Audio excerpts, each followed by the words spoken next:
How's it been? No, I don't know. You're probably worried if I was ever coming back, weren't you?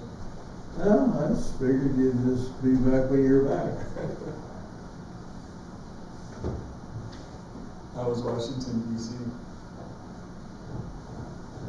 Well, I don't know. I thought you went to Washington, No, D.C. State. we went up to Washington State. Oh, Washington State. We had a 5,000-mile tour. I don't recommend it. Yeah, I put that about 6,000 on my car. You went on a tour, or you No, we were were just driving around? just driving. Yeah. And going to a lot of different places. Saw her son up there by near the Canadian border, actually, in Washington. Did you see St. Helens? Yeah, St. Helens? did, yeah, all the touristy things. See Bigfoot? Crater Lake, yeah, big That's size. awesome. The Channel Scablands, Grand Coulee area? We no, we didn't go there, but we did go to the Great Basin also. It's kind of an interesting area. I mean, it's big, it's huge. You only go to parts of it, but it was interesting. And Crater Lake was pretty amazing. It was about a half mile deep. Yeah, very. Was it blue? Oh yeah, oh yeah. Yeah, they hadn't turned to green like most of the lakes around here. Pretty clean water too. Mm-hmm. Guess we'll just go ahead and get started. Thanks for coming. I'm subbing in for Doug since his father passed away recently. So usually when we start, we just go around the table and introduce ourselves. I'm Russell Valentine, Vice President, so I back up the President when he's not here, Doug, who's the President. Anyway, I'm Dave Cromer, the treasurer and on the board. My name is Matt Bechtold. Tonight's my first night here, just checking you guys out, seeing what it's all about. I have inherited, it's a wrong word, he's still with us, but my dad's old Celestron 8-inch, it's pretty vintage from the 80s, and I'm going to see if I can maybe set it up with some new tech to put it back into service. I'd love to show him some photos I took through it before while he's still with us. So. What's John? Gary Hood, been around for a long time. Wow, that's good timing. Angel Romero. Joe Goodman, remember? Tony Kestner. Amy, new to the group. Brent? I'm just regular old jackass.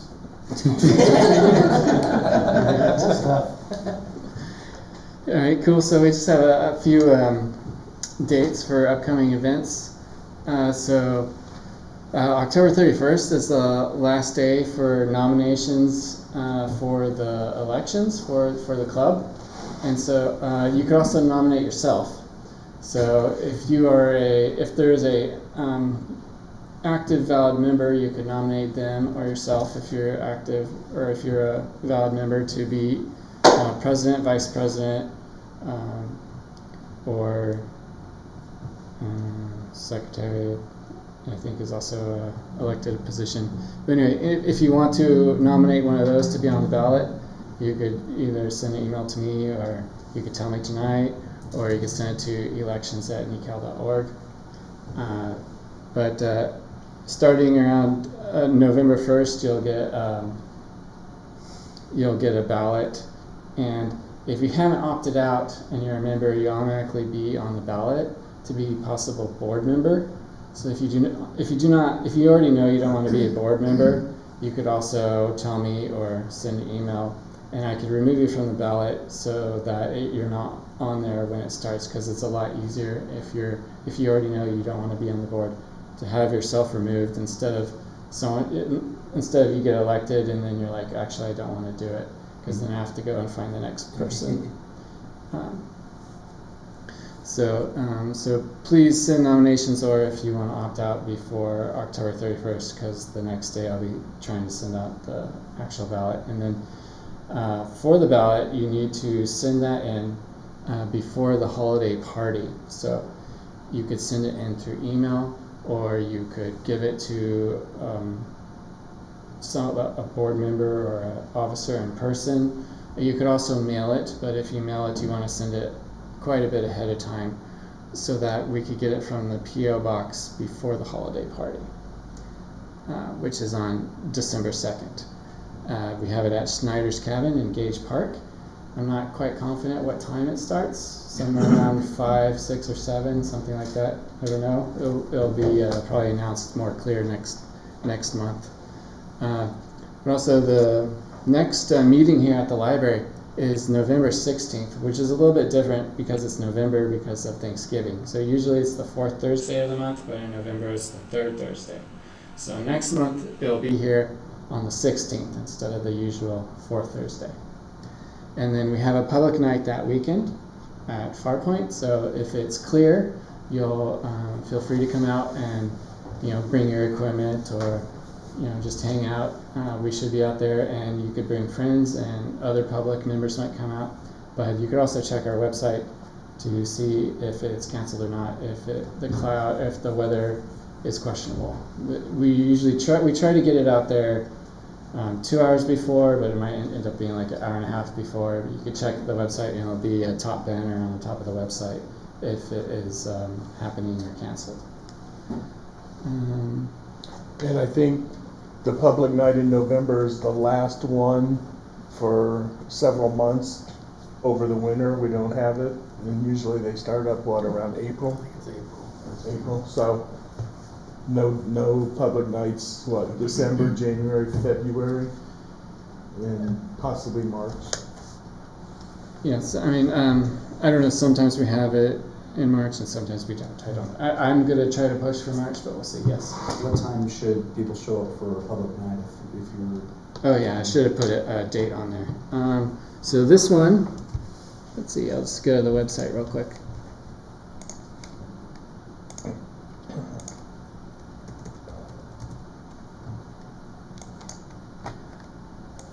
So on the 18th, yeah, it starts at 7 p.m. Thank you. So, and then if you're a board member, we have our board meeting before then. I think we're having an hour and a half before, so that'd be about 5:30. So, but if you just want to come to the public night, it starts at 7. Yeah. You can come to the website. They'll have an address and have a page for how to get there. I'd recommend, though, if you want to set up equipment, that you do it a little bit earlier than that. Right. You don't want to be doing that In the dark. You can set it up. If you can set it up before it gets dark, it's a lot easier. Yeah. There's no reason why you couldn't. Yeah, so if you haven't been there before, here's the high school, and we're, here's the main road that you'll be coming in. You go by the high school, and you have to go down this road for a while, and we're in the back. Okay. So there'll be a lot of construction equipment, and there's ball diamonds here now. That's not shown on the map, but.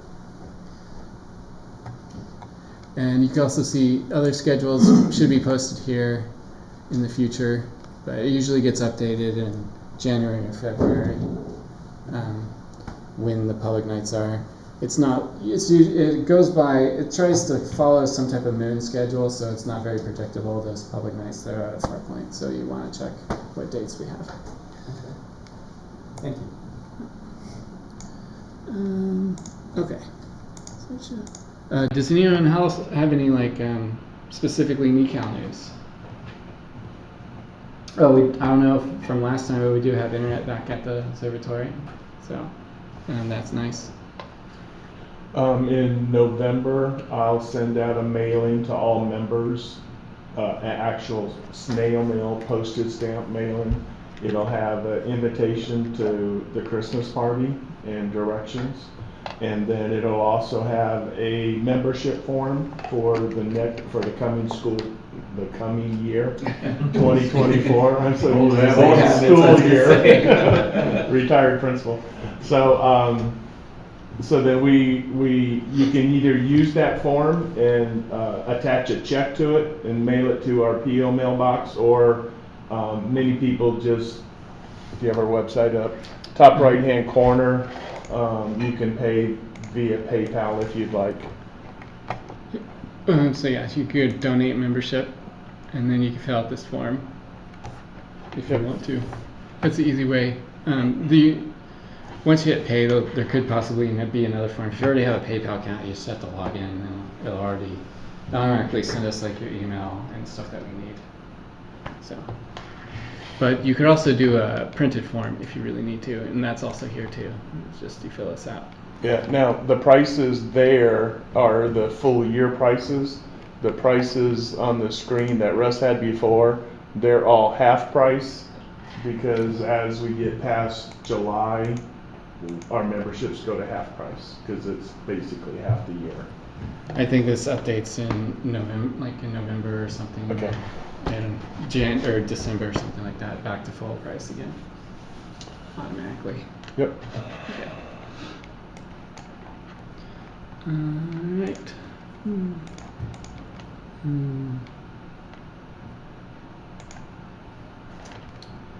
Okay, then I was just gonna talk about some just general astronomy news that I saw around. I was trying to kind of follow Doug's format a little bit. He seemed to be doing a good job.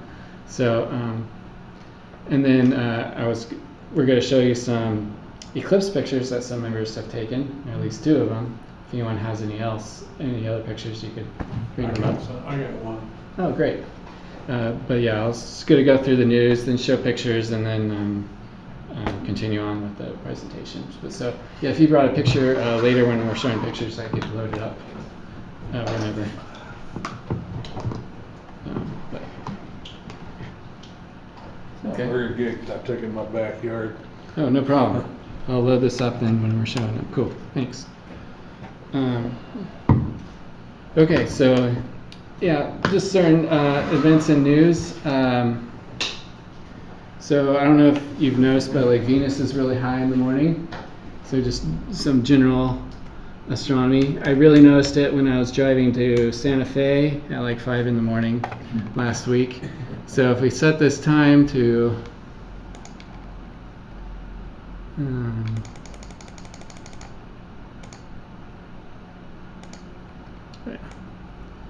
6:14. I mean it's fairly high for Venus. I think it was at its longest eastern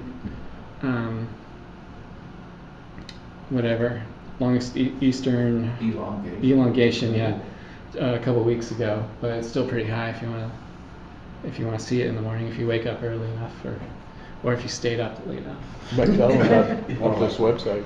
There might be people here who don't know. Oh, well, this right here is actually the Stellarium program, but there is a website called Stellarium Web if you just want to use a browser to do it. I kind of like the program version a little bit better, that's why I'm using it, but it's sort of like it's a like virtual sky or a planetarium kind of a thing. So that's what this program is, and you could set your location and date and time, and it'll show you the positions of the stars as if you were to go outside if it was clear. So this Stellarium.web is a version you can use in the browser, and then if you just search for Stellarium, you can download the program. It's for like all the desktops. Okay. And How much then is it? the program is free, Oh, and then also the website you just use, you set it up. It does a lot of stuff. It's pretty handy. well, I like to put it on my laptop and take it with me when Yep. And then November 3rd, Jupiter will be at opposition, so that'll be a really good time to, right now is a really good time, honestly, still to take a picture or look at Jupiter. Let me change the time a little bit back. Let's see. So about right now, it's kind of at the horizon, so if you wait a couple hours, it gets pretty high, and when it gets to the meridian, it's pretty high for our,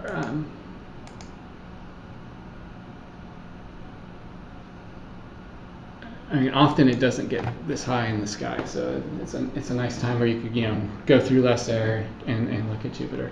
And because it's at opposition, it's fairly big, although it's always pretty big. I see this says it is apparent diameter is about 50 arc seconds. So anyway, but yeah, you could also use Stellarium to show you the moons on Jupiter Oh, wow. and lots of other stuff. So, but there's also websites that can tell you that too. So.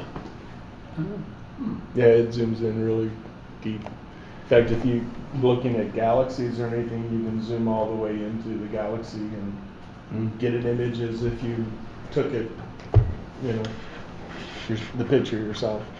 Yeah, and you can set up your telescope in there too, so, and your eyepieces, so you can like click on it and see kind of roughly what you'll see with different size eyepieces too, which is basically what that's doing, except that's a Maybe this is a camera camera one. view. Mm-hmm. But it's the This same is like basic thing. this is like a telescope one. Yeah. So yeah, this one has a 40 millimeter with a 600 millimeter telescope. Russ has done several presentations during our general meetings on this software. And we have a lot of new people. Is that possibly a future topic for us? Yeah. Okay. Okay, and then there was a couple of astronomy news that I saw around this last week. One of them was this. Let's see if I could. This radio burst that took 8 billion years. I don't know if anyone's seen that, but it's like all that's been showing up this week. But I guess this is just. I think what was surprising about it is that it is from so far away, and what this article says, I mean, I guess it sort of works like water, but it says like this lower frequency radio burst sort of like took longer than the higher frequency ones to get here because it got stuck in dust or something. And so it was just kind of surprising that such a low frequency radio burst from a really far away galaxy was detected. So I just saw this. I don't know if anyone has read any more about that, but I saw that going. I don't totally understand it, but that one's going around. And then one also I have a personal interest in is that NASA was going to use free space optics to try communication. They're about to launch and put a module on the International Space Station to test free space optics. So instead of sending like radio communications to get data from some of their satellites or from the ISS, they're going to test if they could use laser light. So it's sort of like on these different equipments, they have telescopes on either end and a transmitter, so they could blink the light really fast, and then they pick it up with a telescope that's on the other device or wherever they're sending it, and send information a lot faster and more efficient than radio waves. But you have to get your positioning correctly and have everything working right. And they're also going to start set it up so it works like a relay. So it could go from the different equipment that's out in space, and so it doesn't necessarily have to just beam a laser to Earth. In fact, that's probably not even wanted because they'll have to go through the atmosphere. So they would go space to space with this. So I thought that was interesting. It's pretty precise alignment. Yeah. So their first test is just the ISS, I think. So if that works well, they might put it on other instruments. And let's see, does anyone else have any news that they saw recently they want to talk about? Well, there's some Farpoint news. Gary, do you want to explain it, or I can? We found a asteroid that has been not seen for about 4 years, and we recovered it. So that was a good thing. Yep. It's orbiting the sun, and on the latest orbit, it hasn't been seen for 4 years. Right. So Gary first found it with the Tomboscope at Farpoint, and it was about 22 meg. It was close to 22. It was between 21 and a half and 22. Yeah. It kind of, at that range, your magnitude really fluctuates a little bit. So, but it was somewhere around 22. And then I think you tried again with the Tombaugh without success. I can't remember exactly, but you ended up finding it the second time. What I did was we more or less serendipitously found it the first time, because we were off the field that it was supposed to be in. So in order to check to make sure it wasn't the same object, or was the same object, I imaged the area it was predicted to be. I could not find anything in that spot, so I went back to where we found it and adjusted the next night's, 2 nights later, adjusted the positioning so that from where we picked it up the first night, and it was pretty close to where it was supposed to be then. So we basically shot a negative shot to make sure it wasn't in the area and this is a different object. And that worked out pretty well. So, and we got the second night on it and verified what it was and all that. So. Yeah, the new camera that we have on the Tombaugh helps because it has a larger field of view and it's very sensitive. And I think you said you ran that for a total shutter time of about 75 minutes? Yeah, somewhere around. And then, so at your observatory, at your house for the Sandlot, how long? Actually, I went about 2 hours. 2 hours. Yeah. So that's how faint, A little longer at my place. how faint 22, 21 is. So with the internet back up, we're back on track to do our near-Earth object stuff. When I was in Colorado, when the internet went up, Gary took us over the 10,000 mark observations at Farpoint, and then right now we're at 10,119 with a few other nights added on there. It's been a So pretty good run for this last lunation. We had really pretty and unusually clear skies because we had very low humidities. So we were able to get a lot deeper in a shorter time. And also Russ saved the day again for us. If you don't know or remember, the bond issue at the school district is for ball fields and all of that. And they cut our cable that we put in for the internet to run from the school out to the observatory. And that was supposed to be a 1 or 2 week fix, but it ended up taking, I think, 3 or 4 months. About 3 months. And we were having trouble getting the school tech crew to figure things out, but then we offered Russ, and Russ went in and saved the day. And in a matter of about a week, Russ got us up. And so it's nice having smart people around in our club. So good job, Russ. What kind of connection is that? Is it like a fiber line or is it like a Cat 5 line? or Fiber something? goes into the school district. Yeah. And But- then it's a 60 gigahertz with a 5 gigahertz backup bridge radio network. Instead of burying Okay, a so cable. you're not doing cable anymore, No. you're using the wireless. Well, somebody said something about that.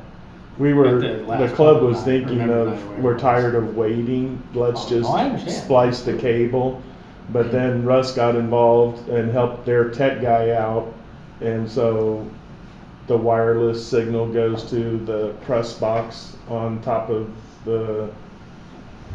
at the football stadium, and then from there to the Kessler building out at Farpoint, and Russ had to do some rewiring to catch that signal. And it appears to be fast enough. I'm able to remote in without any issues. I don't know what its speed is, but that was a worry for us of getting a strong enough signal, but it seems to be working.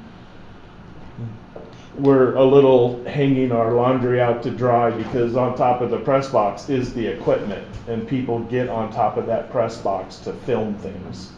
So being the principal and knowing what goes on out there, I'm a little worried about people messing with the stuff compared to a cable, but we're gonna give it a go.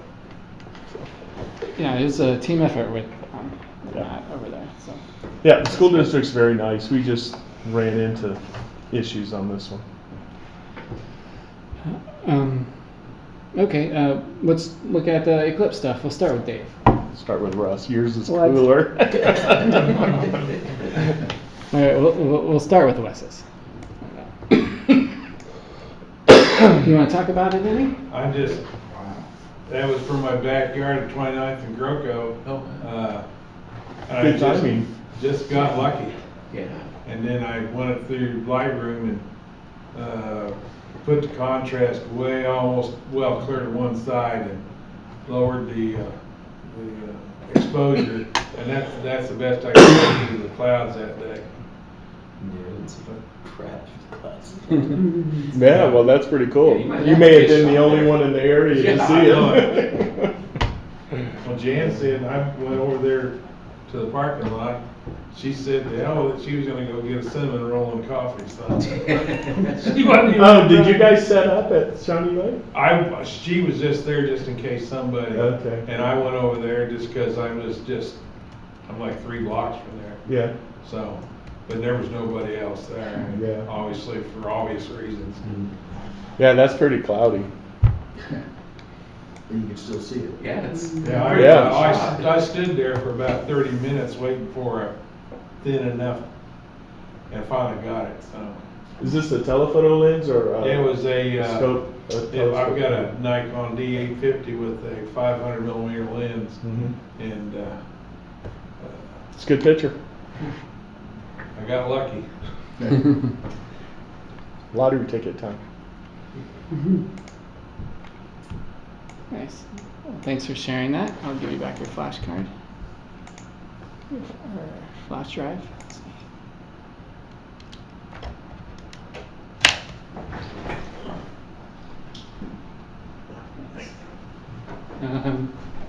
So I was able to go to Santa Fe, New Mexico, where it's in the full annular line, and Santa Fe was pretty clear of clouds. I went to a park where they hold their farmers market, and there's probably about 25 people with equipment set up there, and then just random people walking around. So I brought my intervalometer, but I didn't really have it going, so I manually pressed the shutter. And so I took, whenever I wasn't talking to someone or something, I was just pressing the button. And yeah, pressing the button while like looking with binoculars or whatever. So I took, you've probably seen this if you looked at the Groups IO, but I hadn't done that much processing with this, and I just quickly put it together. So the frames are not like equally apart, so the timing is not in sync, but it's just what I have currently. I might redo it so it's more smooth or something like that, but you can end up seeing when it goes like full annular and stuff. So.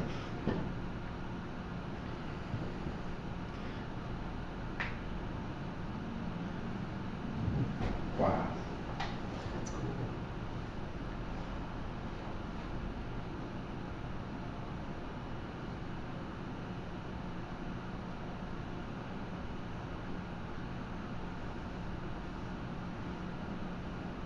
And there's some sunspots, but Yeah. anyway.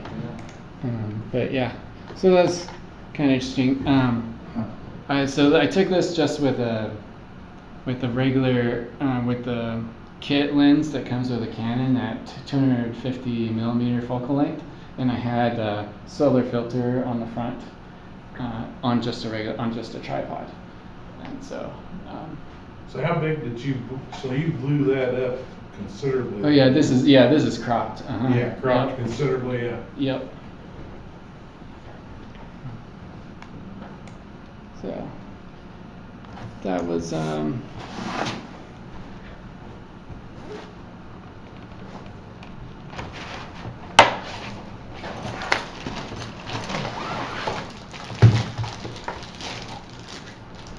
gonna have to get in the dumpster around.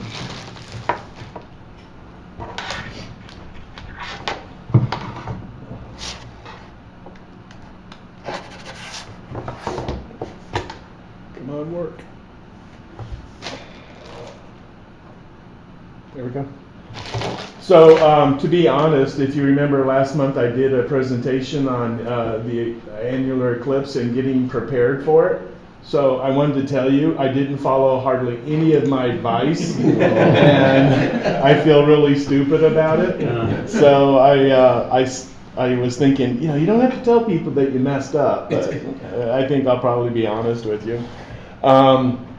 So I too stayed at Santa Fe, and the plan was to go a little southwest of Albuquerque, but the weather forecast showed a pretty decent band of clouds that was supposed to cover the area up to Albuquerque, but the forecast slowly moved it more southeast. So just to be sure, I ended up, so here's Albuquerque. So my plan was to be down in here, but I ended up at this Rio Rancho place, which is a pretty high-end area of Albuquerque. And when I drove out there to see what it was like, I found these large buildings with massive parking lots. So I ended up being at the Hewlett-Packard whatever building with a huge monster parking lot. So it must have been like a headquarters or something. So I called them up and said, hey, can I set up out at your, in your parking lot? And they were like, what eclipse? And I said, and they're a tech company, so I was a little worried about that. But anyway, I was figured other people would be out in this monster parking lot. And if you remember, I said I wanted to go where no one was going to be around. So I ended up, there wasn't hardly anybody around me. And to be honest, while this eclipse is happening and I'm sitting there in my lawn chair and I got stuff going on, some people were driving by and they might stop and they put their paper eclipse glasses. I really wanted to share this with someone, and I kept going, come on over here, come over here. And all I could think about is I'm telling you guys I don't want anybody. But so nobody came over because I'm not friendly looking, I'm scary looking. So that line, I think I was darn close to it. So I think I got pretty darn close to the 4 minute 50 seconds. I didn't time it. So the balloon festival was going on, and the Saturday of the eclipse was the last day. So the crowds at the balloon festival doubled on this. I was listening to the radio station that was at the balloon festival, and they had over 100,000 people. Typically it's like 40 to 50. There was 100,000 people there. The balloon launch starts around 8 o'clock in the morning. And they had some astronomy people there, and one guy was saying, yeah, we've got 80,000 eclipse glasses to pass out. And I was like, how are you going to pass out 80,000 eclipse glasses? But anyway, they had over 100,000 people, and the traffic to get into the place was hours backed up. So I didn't have to get into the traffic, but anyway, this is the main instrument I used. I brought it in last week. It's a projection. I had my big binoculars, and I had put protection on them, and that was what I was looking at mostly, and I was seeing the orange that like Russ had, and it was a nice field of view, but I didn't really take any images. So the only pictures I took were just cheapo cell phone, iPhone, and holding it close to these images, but it turned out fun. So this is the monster parking lot, and I'm like, hello, come over here. Sometimes people would park, they'd drive down the road a little bit, but I don't know if they spoke English or not. But so I'm this bald white guy trying to share something, but anyway, this is. Did you have a white panel van and you're? I was a Subaru. Candy painted on the side. It was like, how creepy did you look out there? Yeah. He's actually banned. Cops didn't show up. Security kept going by, like, I don't know about this guy. So I had another picture, I don't know where it is, I may have deleted it, but this actually is the parking lot during the Ring of Fire. And there was some dimming going on, but I was surprised how it didn't really get dim. And I heard that the Ring of Fire, it leaves about 10% of the sun still uncovered. So the moon just covers about 90%. So it didn't get totally dark, but I did notice that in the parking lot lights came on. So they must have been, the sensor must have been going off the sun and the intensity of just the solar disk. Because it clearly isn't dark enough for the parking lot lights to turn on. Our eyes are crazy, you know, they adjust, so Yeah. it's like really hard to notice. So here's an image. It's just starting, and as Russ said, there were 2 sunspots.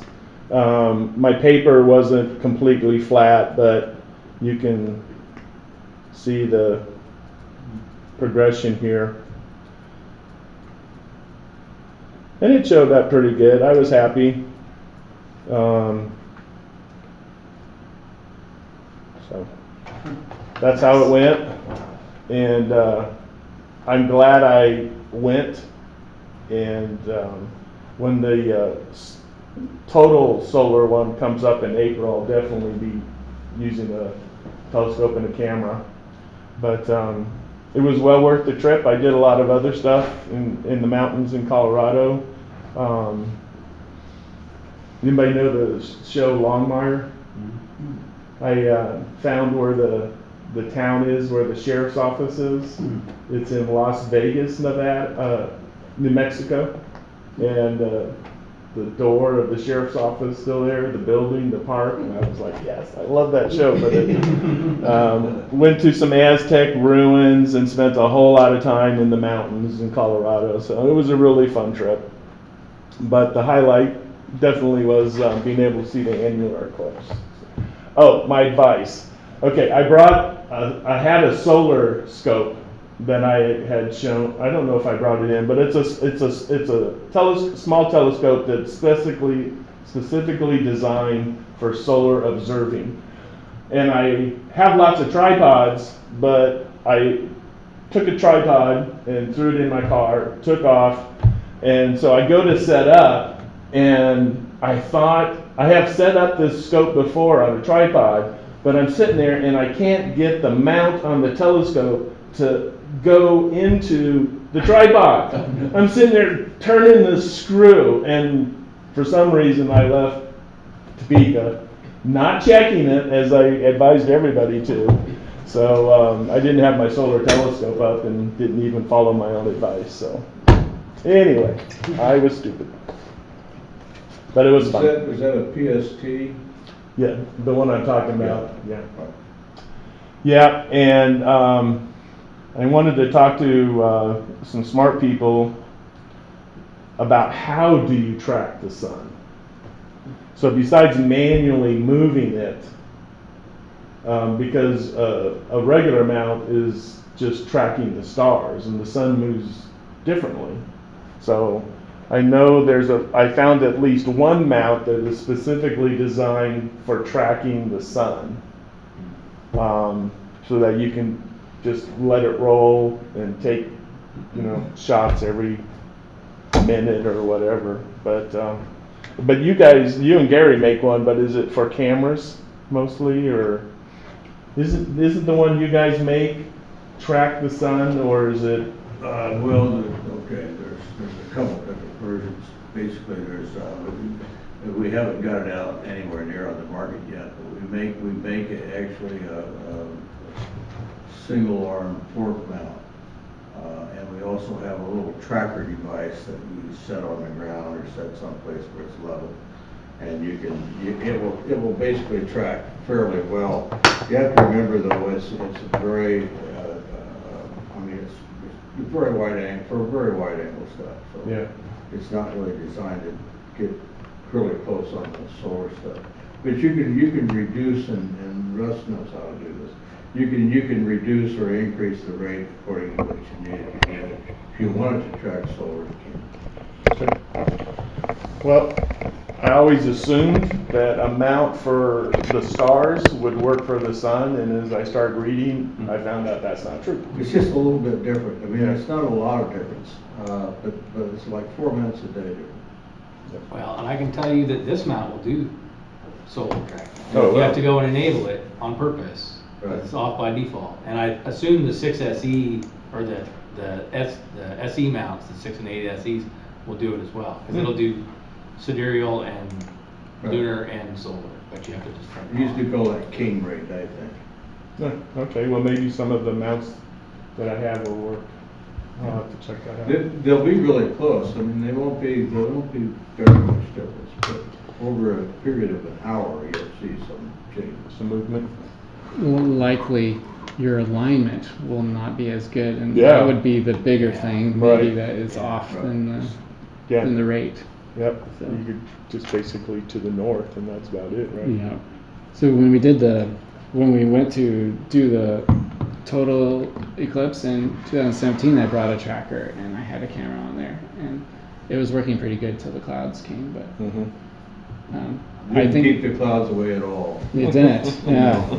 I mean, I like, I was just using like I think a 250 millimeter again, and it was in the field of view for over 2 hours, just going off a regular side wheel time. But if you are using like a high magnification telescope, then you might need Yeah, okay. it to be better than that. All right. Okay. Next.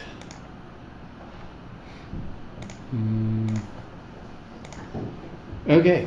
So Doug usually does constellations as part of it, and You want the lights down? sure. I mean, yeah, sure.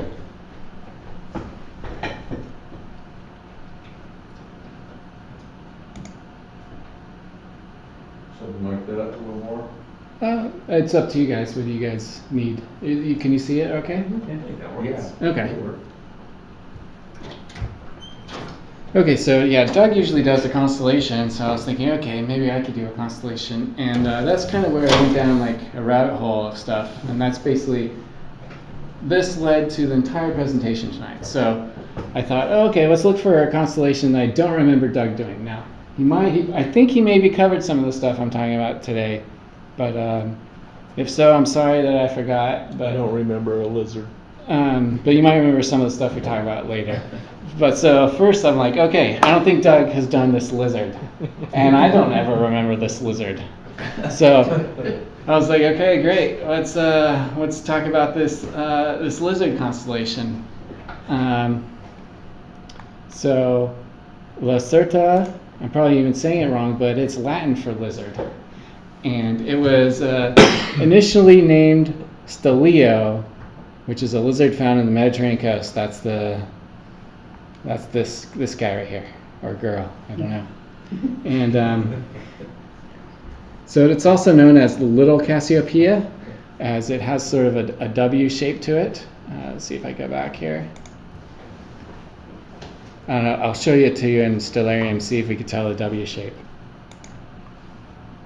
It does not have any Messier objects, no bright galaxies, no globular clusters, but it has some open clusters. So, I mean, that's kind of why I wasn't familiar with it, because I don't really like open clusters. I mean, because they're not very good in a telescope. They're good in binoculars usually, but since I use a telescope a lot, you look at an open cluster in a telescope and you might see like 2 or 3 stars or something like that. So that's maybe why I was unfamiliar with it. And then I was like, well, where did this come from? There's really no story like you see in a lot of the other constellations. Well, it's defined by an astronomer named Johannes Hevelius. I don't know if I'm saying that. Probably not saying that last name right. In 1689, and he's actually quite an astronomer, and so I thought I'd even talk about him. But let's go look at Lacerta, the constellation, in Stellarium. Okay, sorry, I switched HDMI cables, so now my windows are all messed up. Give me a minute.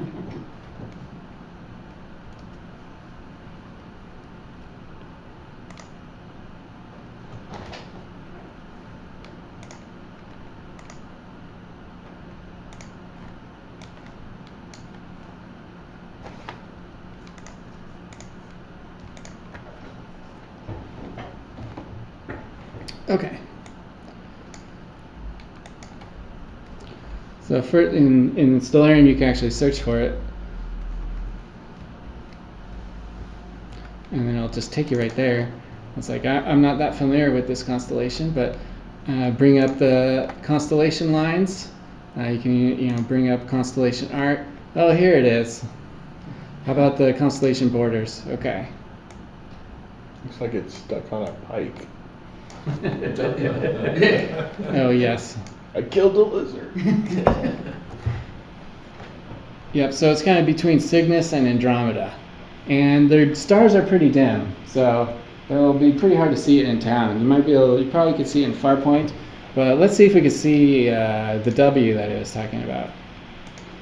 If I take away the lines, it's like maybe this, W right here. Mm-hmm. So that's why it's known as like Little Cassiopeia. Cassiopeia. Here's the actual one. So, but yeah, I don't think I would notice it. And since it has no objects I really pay attention to, it makes sense that I haven't really paid attention to this one. Okay, so let's see if I can get back here. So who is this Hevelius guy? So he was the first Polish person to be in the Royal Society of London.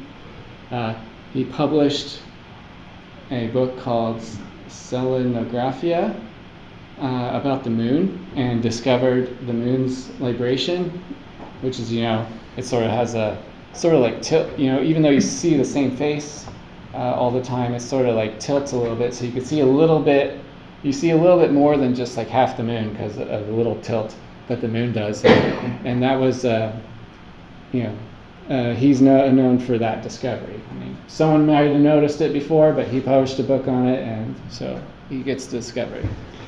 And his wife, his second wife, was really interested in astronomy and supported and did a lot of work with him, and is considered like one of the first female astronomers. I mean, there might have been others that were there's probably others that were just not credited. Even after he died, she worked on his book after his death and published it, and it didn't even have her name on it. Mm-hmm. So he did a lot of work. Here's a picture of both of them working on it. He really liked the sextant,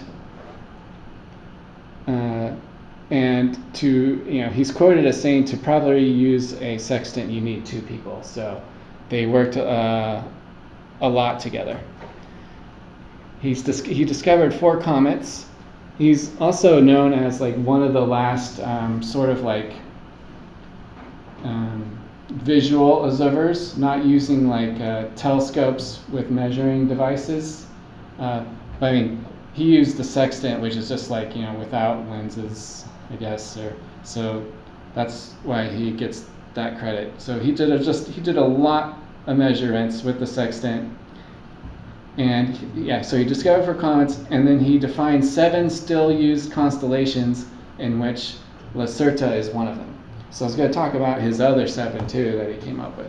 But look at this picture here. He had an observatory called Sternenberg, called Star Castle, and at this observatory he had an 8-inch diameter, 150-foot focal length telescope that was supported by wood and wire. So this thing is insane. Like, you need ladders and everything. And just to get it aligned he's probably looking through lenses, right? I think there's just one, and these are baffles. I think these are baffles, and then at the front is a lens. Lenses, just to get those aligned, 150 so feet. Jeez. But and then that's actually like the focal ratio, the f number. That's a f 221.67 scope. So it's like so like I tried to look like what kind of eyepieces they used back then. So I was like, okay, what kind of field of view does that give you?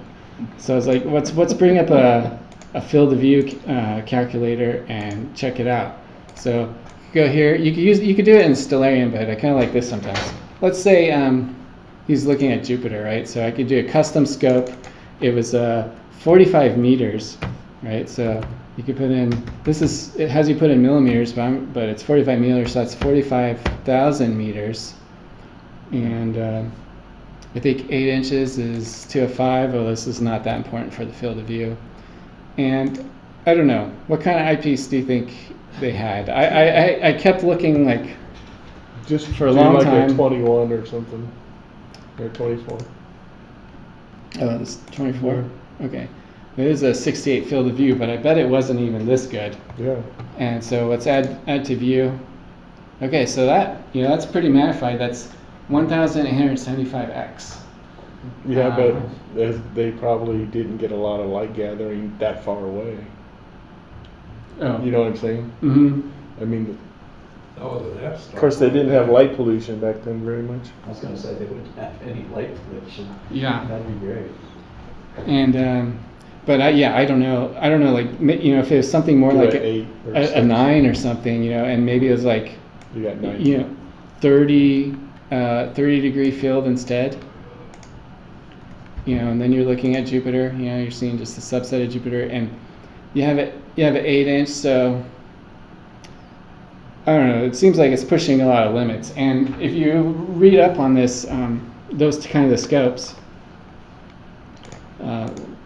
Try this again and go over here. Whoops. Oh yeah. So yeah, if you read up on these scopes, it's like, why were they so long? Because it seems so impractical. So they're so long so that they do not suffer from the chromatic aberration, because they were single lens telescope. They didn't know how to make chromatic. They didn't know how to correct for the different colors focusing at different spots back then. So they used a very long focal length till the chromatic aberration fell off and you could get a clearer view of what you're looking at. So this telescope that he made was one of the last ones that used like wood and wires. And what people actually started doing was they would mount them and then use a piece of rope with the eyepiece. So then they just make sure that the rope is taut, and then they look at the eyepiece, and hopefully the rope aligns it so that they could see at the right spot through their main objective lens. And so this is actually a Huygens brothers scope. So the Huygens were two brothers who are known for creating this type of telescope. And so, but there are pretty crazy ones if you look into it that people have made where they have really long focal lengths and they just set it up on like a huge pole and then they pull a rope down and do observations with that. The problem with like that previous scope is like any little bit of wind would also knock it around and everything, and it's very unstable. So even though he had that big scope, it seemed like it was mostly for show, because most of his work he did with the sextants and not really, not as much through that telescope. So I just thought these, I don't know, maybe someone told me about these aerial scopes before, but it seems they seem pretty nuts. So I thought that was pretty neat. High tech back in the day. Yeah. Okay. Oh, and back to here. Actually, maybe I have it on a different slide. Oh yeah. So there are people that that try to recreate these old kind of telescopes. If you go to Cloudy Nights, there's like a whole group that they like to make these vintage design telescopes and stuff like that. And there's a group in Japan that actually recreated this one, but slightly smaller. I think they did a 25 meter one instead of the 45 meter one. And they have a website, so I was going to show it to you. Okay, here. Yeah. So I don't know, there's an article you could read up on it in English and French, but this is the replica that they made. It's not quite as long as Hevelius. I should have heard an audio of how you say his name, but it's not quite as long, but it's still, I mean, you could see how kind of a crazy design this is, and how I'm glad that we have better equipment now. Well, it's pretty cool that it's next to a modern observatory. Oh, yeah. God, look at that plane. Keep in mind too, Jupiter is moving pretty fast at that magnification, so you've gotta keep moving it also. Oh,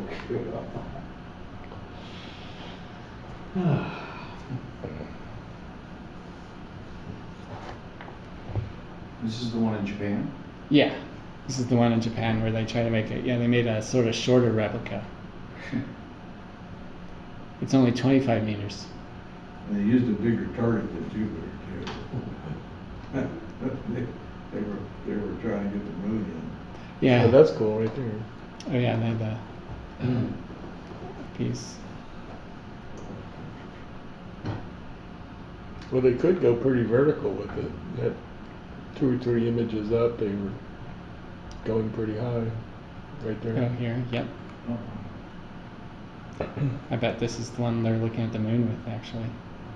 At the bottom, someone took a focal picture of the moon, I think.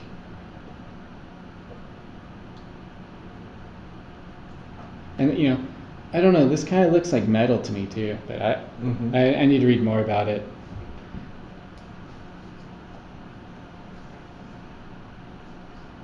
Or maybe, actually, it's probably all wood.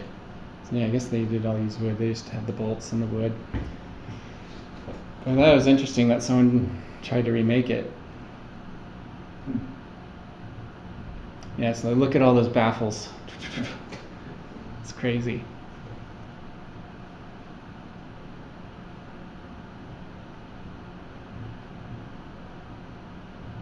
Wow, 21 meter. It's a 21 meter one instead of the 45. Is it still there? I think so, but I think they could take it apart. I don't know how often they use it. It might say more about it in the article. I read it briefly, but I don't remember that much to say. Kind of put this together pretty quickly.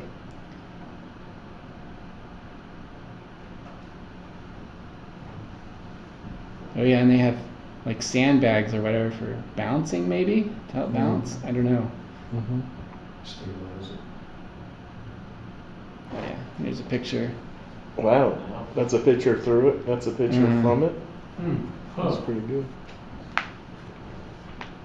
You can still see there's some chromatic aberration, right? But Mhm. it's at least like usable. Mhm. Lightroom would get rid of that. Oh yeah.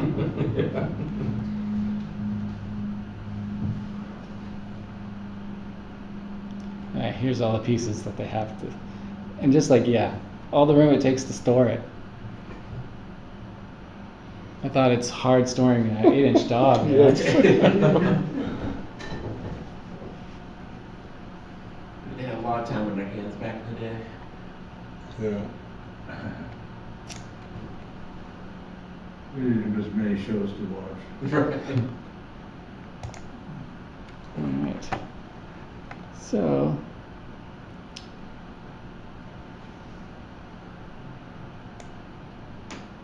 Okay.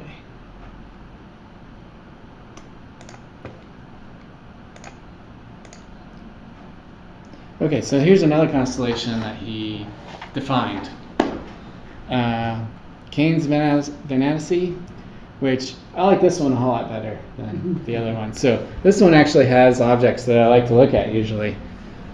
But it means hunting dogs, and but to give him credit, if there was some history that's some people said was a constellation in that area, he did try to take that into consideration. So there was like a slight history of this area having something to do with dogs, looking at mentions in history and stuff like that. So he kept it to be having something to do with dogs. So he made it hunting dogs. But there's also so there's not really too much of a story about them, besides there's mentions in the past about this area having to involve people thinking that it looks sort of like a dog or something. So But there's some great objects in there, including M51, the Whirlpool, and M63 Sunflower. So I'll show you those and this in Stellarium also. So yeah, Kane's Venassi is if you can find the Big Dipper, you could find this. I'm gonna change the time a little bit so that it's a little higher off the ground, or I can actually just remove the ground. So right now Ursa Major's pretty close to the horizon, but different times of the year it'll be up, or if you wait till later tonight, it'll keep going around the North Star, so it'll be a little bit higher. Anyway, so yeah, if you take the Big Dipper and you have the last star on the handle, and you just go south a little bit, then this is it. There's a lot of galaxies in that constellation. A lot of bright ones. Yeah, and one of my favorite is the Whirlpool, which is really good in like March and April to see, because it'll be really high in the sky, as long as there's not a bunch of smoke from fields burning. Yeah. So Whirlpool is really nice. It's one of the first ones that was discovered that where you could see the spirals. So, and you can actually see the spirals in a 12-inch if you have good eyes on a good night at Farpoint. And it's also two galaxies merging together. So this is a really neat one to look at. Actually, when I started into astronomy, one of the controversies at the time was, are those two connected, or are they juxtaposition? In other words, they're just one behind the other. Mm-hmm. And there was a lot of controversy about that for a long time, and then they started getting to the point where they started noticing that bridge a little more in more detail, and after a while it became pretty obvious. But this was a long time ago, and there was still some controversy about whether those two were actually connected together.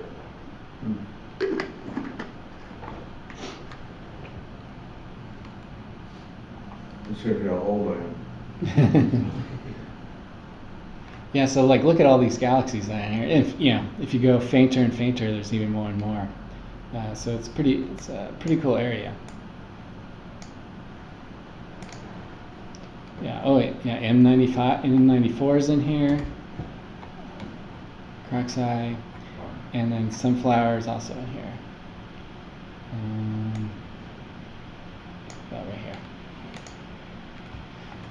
But the Whirlpool, if you're using a non-go-to scope, it's pretty easy to find, because you can use this last star on the Big Dipper. You just point your scope at here and go south until you see it. Boop. So it's not too bad. Globular cluster M3's in here. Oh, and yeah, M106. So there's lots of stuff in here. But if you're just looking at it, without these labels, and there's not as much of a shape, like you get from the Big Dipper or something. So I always wondered, like, why is this even a constellation? In fact, all of these constellations, I'm like, why are they constellations? Because they're all very dim stars, just a few very dim stars, and it seems like this is what this guy did. He went and he would try to find areas between constellations and say, this is a constellation now, using these very faint stars. So your name gets remembered that way. Yep. Narcissism and wine. I mean, like one of these ones coming up, you'll even see, it'll be even has anyway. When we come to that, I'll talk about that. So yeah, I like this constellation. Maybe not because I think it looks like dogs, but because it has cool stuff in it. Okay. The Black Eye Galaxy. Oh yeah. Down a little more to your left. A little more. Oh yeah. So I think that's in a different constellation, but yes, this is a cool one. I think when you look at it visually, you see it just darker here rather than this red, right? This is, It does. This is with a color, color camera, but yep. So lots of stuff there. Okay, so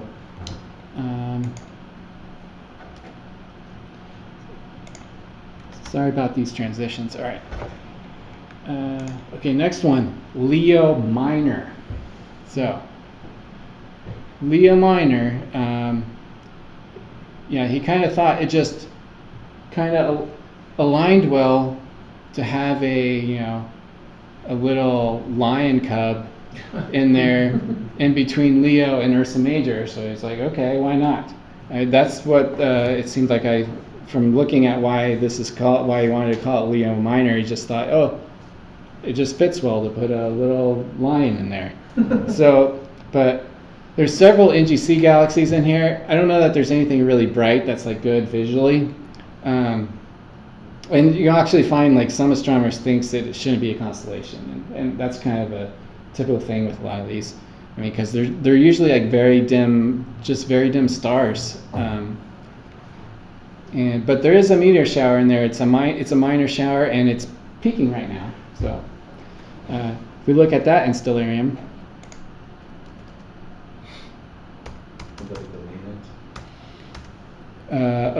Leonis Minorid meteor shower. Yeah. Okay.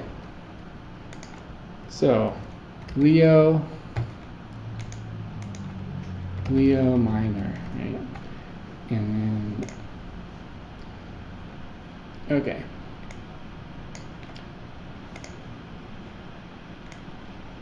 Let's say we got Leo here.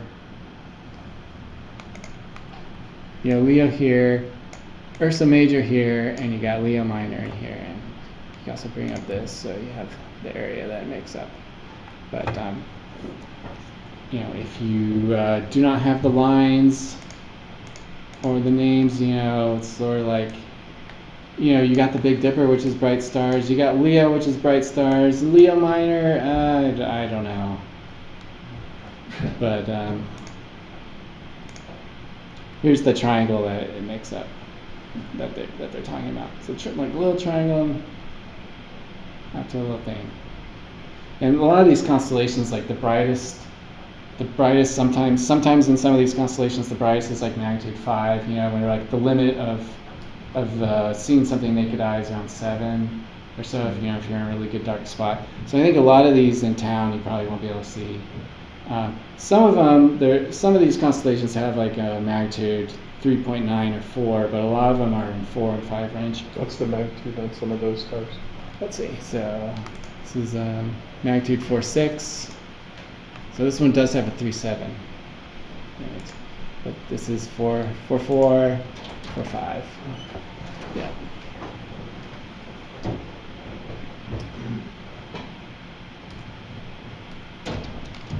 All right, next one is Lynx. So he named this one because it's faint. He wanted to challenge future stargazers to see it, declaring that only a lynx-eyed, those with good sight, would be able to recognize it. So look, it's a constellation where he's like, haha, I bet you can't even see this one. So, but this includes a couple of distant Milky Way globular clusters, and one of them was thought to be like one of the most distant globular cluster in the Milky Way.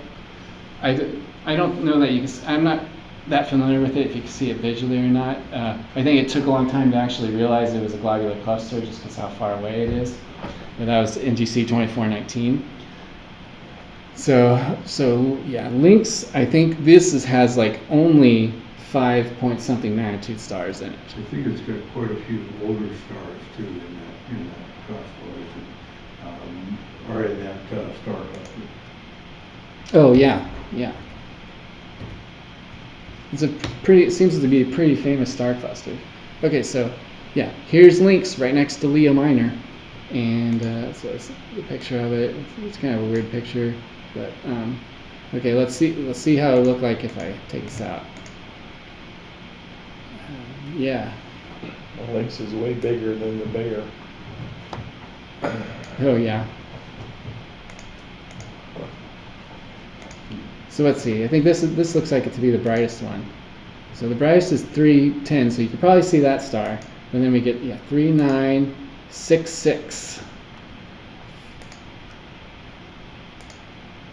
464344. That 66 is pretty dim to be part of it. Maybe I wasn't clicking right. So they're still in the 4 ranges, I guess.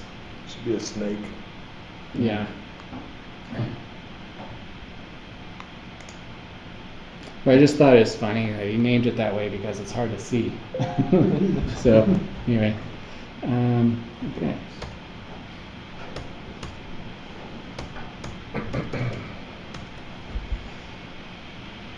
This star cluster is also known as the intergalactic wonder.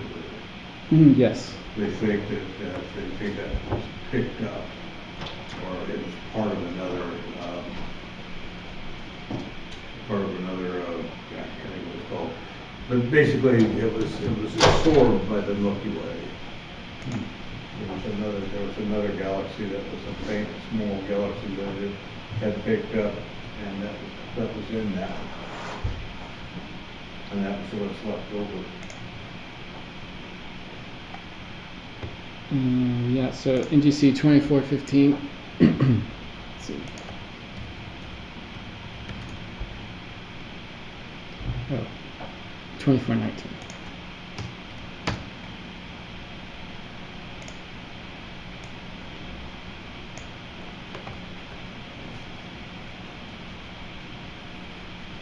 All right, it's about 300,000 light years away. Oh yeah, intergalactic wanderer, like you said. Yeah. The Milky Way apparently has absorbed several other satellite galaxies over way back in its history.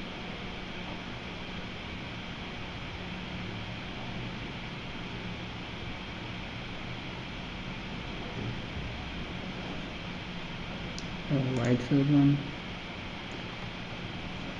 Yeah, maybe you could try picking up that visually, see what happens, or pick it up with the tomball when it's free. I don't know. Oh yeah, it's pretty easy to image. I mean, it's I don't know, probably 12 magnitude or something, 12 magnitude. So it's not bad image. It doesn't look very spectacular. Oh yeah.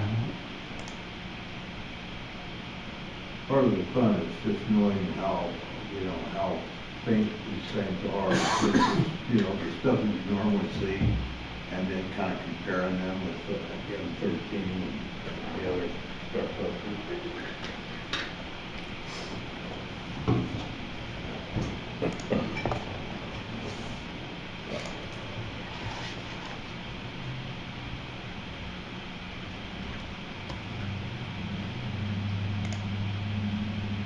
So scotum, Latin for shield. So this one kind of has a story, but it's because he picked this. He picked what it was. It was originally called Scotum, whatever that is, shield of that guy. But it was named to commemorate the victory of the Christian forces led by the Polish king John Sobieski in the Battle of Vienna in 1683. Anyway, later it was shortened to Scotum. It does have a couple of good Messier objects, M11, M26, and Pioneer 11 is moving toward a star in Scotum, and they'll be near it in about 11 million years. Oh, and Scotum, there's a Milky Way that goes through Scotum, so I'll show that to you in Stellarium.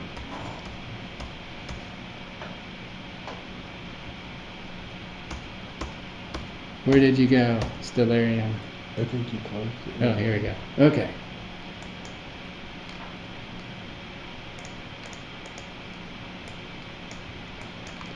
Put the ground back in.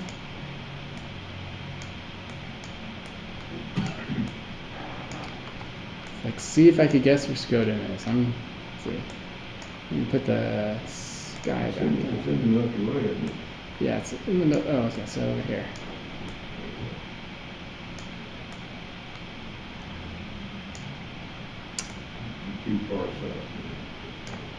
Took the ground out again. Okay.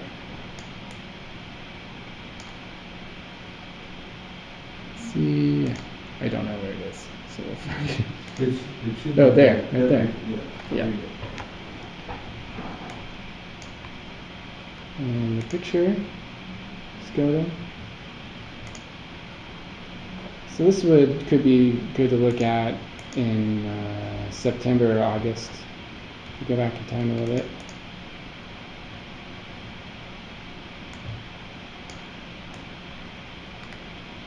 Oh yeah, right above Sagittarius. So let's go down here. And if you don't have the guides, it's pretty hard to tell. Although the star cluster, that big open star cluster in 11, is pretty bright. It makes kind of a nodule in the southern Milky Way that's pretty distinctive. Yeah, right in there. Which one did you say? M11? Yeah, I think it was 11. Oh yeah, that's where I was. The wild duck. Yeah. Mm-hmm. But it's in basically what's called the star cloud in the street.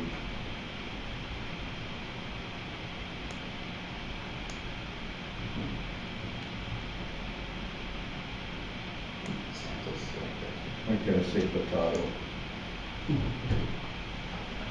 What's Santa's sleigh cluster look like? I don't know. It might not have the actual cluster looking in here. Yeah, I don't know. Could search though. Some of the names it puts on here in Stellarium are kind of weird. Like there's the Harry Potter nebula. Why did they decide to put that in? I don't know. I'm guessing that was an ancient one. Yeah. Well, it also says teacup cluster too. Okay. Yes. Sort of like the swan, and also how it goes by the omega as well. I mean, I guess it's just whatever people want to call them. If enough people call them that, that's what they'll be called. All depends on how much beer they've got. Alright. So that was SCOTUM. Sextons. So this one he named it after in memory of one that he lost in a fire. So A sexton that he lost in the fire? yes. So his house burned down and he lost his favorite sexton. So he named the constellation in memory. Not of after a sexton. child or anything. Maybe that was like his child. You know, astronomer's instrument is like their kid. Right, yeah. The glasses. So this one's right under Leo. So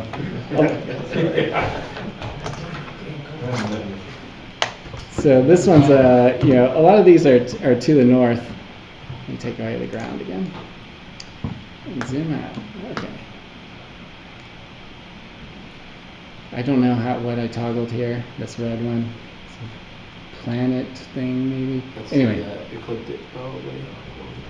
Oh, yeah, I think it's planet paths or something. Oh, I accidentally hit it when I was pressing buttons.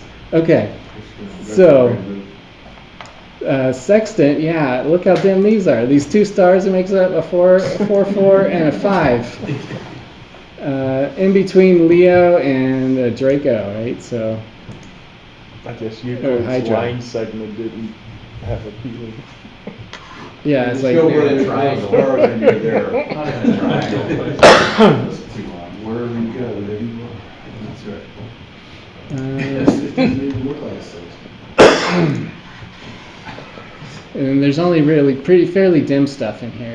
I don't know if there's anything really visual. It's very good visual, but some galaxies, I think you need a camera really. But anyway, I thought that was kind of neat.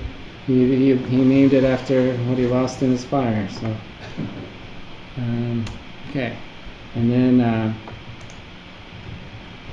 Vulpecula, Latin for little fox. It's in the middle of the Summer Triangle, and it's another dim constellation, but it does have some cool stuff in it.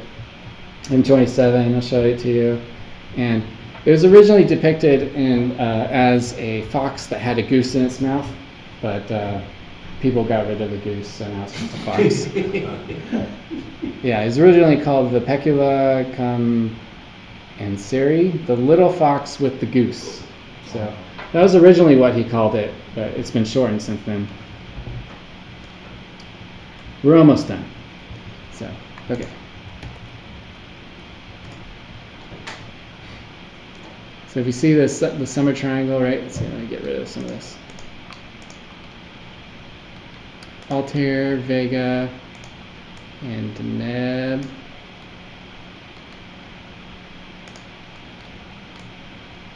Okay.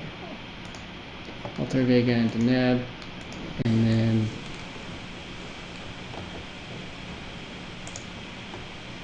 Vecla is inside the Summer Triangle. It's kind of a long one. Oh, yeah, so you have Fox. And a favorite of mine is M27, which is in that constellation. Down Nebula. So there's should be lots of other stuff in here, but yeah. There's this one. Oh, not sure. I don't know if anyone has anything else they like in here, but in any case, that's Vipecula. It's also pretty dim. Let's see it without any labels or anything. Kind of just blends in with the rest of the Milky Way stars, honestly.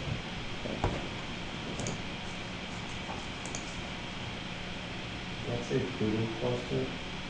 Mm-hmm. The what one? Poodle cluster. Oh, the poodle. Oh, yep. Yeah, some of these clusters, open clusters, they don't. You probably would see them better if you got like a star catalog loaded in here, which you can. But you got to, search for them on the internet to see a better picture of them. Only some objects have their actual picture in this program. All right. And then, okay, so those are the ones that made it. Here's the ones that didn't make the cut. They had Triangulum minus. Some people mistakenly call it minor. I saw noted it was minus, not minor. I know there's already like a triangulum. And then Mons Mayonalis, which was the rock that Bootes was standing on. That didn't make the cut either. And Cerberus and Hercules didn't make the cut either. So what I learned, that this guy liked to try to find the gaps in constellations and find faint stars and make them a constellation, and some of them stuck. So. But he seems like he was quite the astronomer. He did a lot with the moon and a lot just using a sextant. So it was he was pretty dedicated. He had the money to do it too. He was a politician and a businessman, and he also came for money. His parents were ran a successful brewery. Ah. There you get the drinking. That's it. So, any questions? All right. Well, Nice presentation. thanks.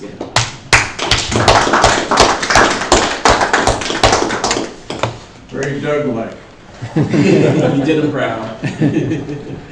Thanks. So here's the dates, just in case you need them again. And thanks for coming. Oh, did you want to go through your thing? Oh yeah, I forgot. I'm sorry, Brent. You should talk about Yeah, your thing. talk about your thing here. Can you Yeah. turn the lights on, please? Yep. Well, so if anybody's got on the mailing list, you might have seen that I posted. I built these control boards that somebody else designed and made the boards and stuff, but I just assembled them all and put them together. So they work for Celestron telescopes. You can pass that one around and kind of look at it. But so what they basically do is, even in just the most basic function, has a GPS and a Wi-Fi on it and a Bluetooth. So you can plug it into your scope, and any of the ones that will take GPS, it will use it. So you don't have to put the time, and date, and location in your telescope. You know, to manually punch it in and stuff, which isn't overly hard, but it makes it super easy because it just figures it out automatically. So it replaces the Celestron one. It pretends to be a Celestron GPS and a Celestron Wi-Fi. So you can connect with your phone to Wi-Fi or Bluetooth and use like Sky Safari or Sky Portal app and stuff to do that stuff. So, but he also designed to do some other stuff. So it'll plug into a USB, and you can use it with your computer, like you would CPWI, the Celestron program, and some other programs will interface with it. So you can control the scope with your computer, but it also has, you may have one of these Wii nunchuck controls, and so it'll pan and tilt and slew your mount for you, and it'll interface with the Celestron focuser if you buy one of those, or you can build your own with some of the other ones. And so it'll run the focuser in and out for you and stuff like that. And it's pretty spiffy. I can't get GPS, so it won't actually in here in the building. But when you do it, it automatically knows what the time is and where the place is. And it's like it already goes, and it goes okay, and you just say okay and go, and then you can just align your mount like you normally would with 2-star align or whatever stuff. So, I mean, I was selling them off, so if anybody's interested in them, you know, let me know. And How do you hook that into your scope? it just plugs into an aux port, so with just a regular cable, and I have the cables and the nunchucks to go with them, and it just plugs into an aux port. So it works on any of the Celestron mounts that they have this type of hand controller back to like the early 2000s, they'll work. So any of the ones that don't have Wi-Fi, you can use this and use the Wi-Fi. And this receives a new Celestron as a gift. Look it up. So I'm interested. Yeah, I mean, even if you don't even use any of the other functions except for the GPS, it's kind of nice because these are, I was selling them for $60 basically, which is just basically enough to get my money back out of the parts to build them all, because he was getting rid of these boards. And he has a different style of board now, but it's the exact same functional hardware. But if you just use the GPS and the nunchuck even, and because it makes slewing to stuff so much easier, because you just move the little thumb thing back and forth. Yeah, I'll take one if you have an extra with you. Yeah, I have several. So you're hooking into the auxiliary port underneath the handheld? No, it actually plugs into the scope itself. Okay. This has 2 ports over here, Okay. and it also has 2 aux ports up here. So when I do set it up out in this field, I put this up here. I have a different model board, and I just plug it into the aux. It's here on the side, and then the cable's out of the way, and I just kind of set the nunchuck right here on the deal when I'm not using it. And the nunchuck thing you're calling is the thing you're using Yeah, the thumb? it's a Nintendo Wii controller. Uh-huh. It's called the nunchuck controller. I don't know who came up with that or whatever, but it's got a thumb control on the top, and it just moves. And that's replacing the arrows on your handheld, Yes, basically? it does. Okay. So, and you can still use this to move stuff around and pick targets. You can pick your whatever NGC something or Messier or whatever, or Star by name. You can use them all at the same time if you want, but they're just a spiffy little deal. So Does the nunchuck, if you just move it a little bit, does it go slower than yes, if you go it all is the way? proportional. So the way it actually works, it's proportional. So if you move it close in, it moves it really slow. And if you run it farther out, it goes faster. It also has it set at 2 speeds. So if you hold the little bottom button in, it runs a lot faster. But it moves slow, and then it'll move faster. And it's the same for up and down and whatever. But and then you just hold the other button to do the focuser if you want to do that. It's got a focus only mode too. If you only have a focus motor, a Celestron one, or you build your own with a few certain other ones. I don't know much about that side because I haven't done that. But you can put it in focus only mode, and you just have to power the board somehow, either through a cable through here. You can add another power cord and just run the focuser in and out, so that way you don't have to touch your scope to run the focuser in and out. And the power comes directly through the cord from the mount, so there's no external power or anything needed. And So I think you said this, what did you like that the board does that the Celestron doesn't? I mean, what about the board that you made is better than what Celestron is offering in your mount? Well, so this particular mount, the Celestron, this was the Evolution mount, which is the newer one versus the SE mount. And this actually has a built-in Wi-Fi, and they've had issues with their built-in Wi-Fi. And it's supposed to be better now. They've updated the firmware. But it would basically drop out a lot, is what it would end up doing. And so you can still use that. So like I have Sky Safari on here, and it should connect if I open it up and tell it to connect. So it has a more consistent Wi-Fi Yeah, so it has a signal? better Wi-Fi, and the guy who designed it, his name is Mark Lord. He lives in Canada somewhere, I can't remember where, but it will do Bluetooth, and he likes the Bluetooth functionality on it because the Bluetooth will not drop out at all. And also, you can, because your phones and your tablets like to see internet, if you hook onto something that doesn't have internet, and then it will usually try and automatically go back to the other one because it does have internet, so you'll lose it. And because your focus or your alignment stays with whatever you align with, if this closes out and drops it, it may lose your alignment, so you have to realign your stars again. And the Bluetooth really won't do that. But this will also,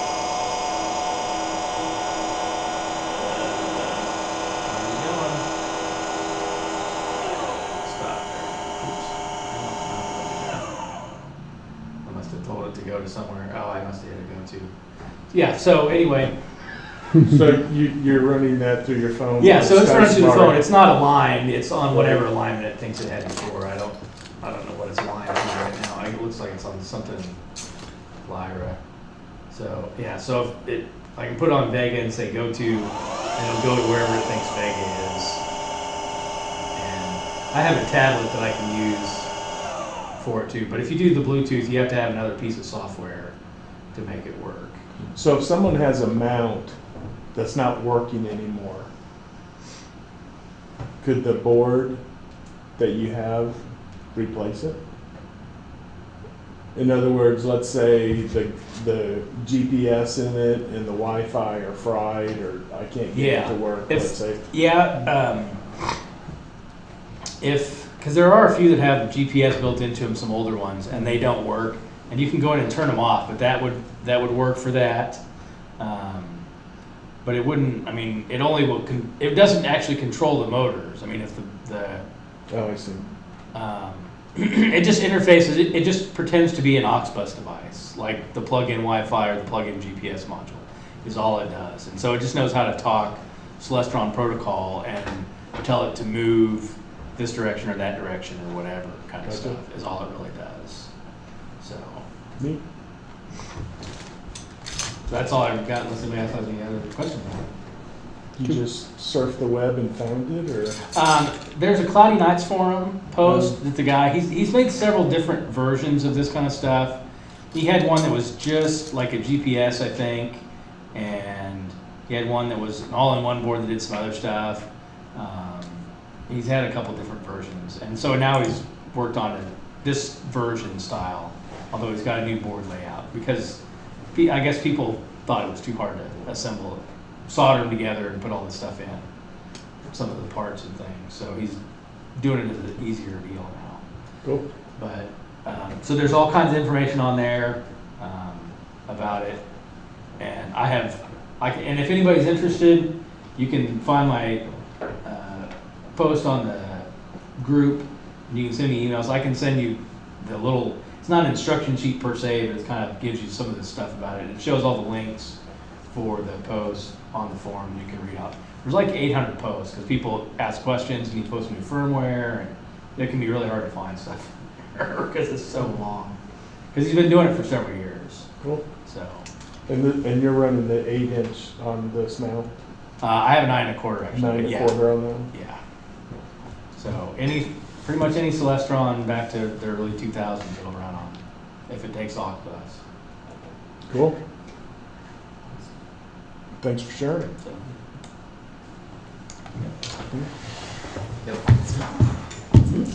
Okay. Also, if anybody has any eyepieces or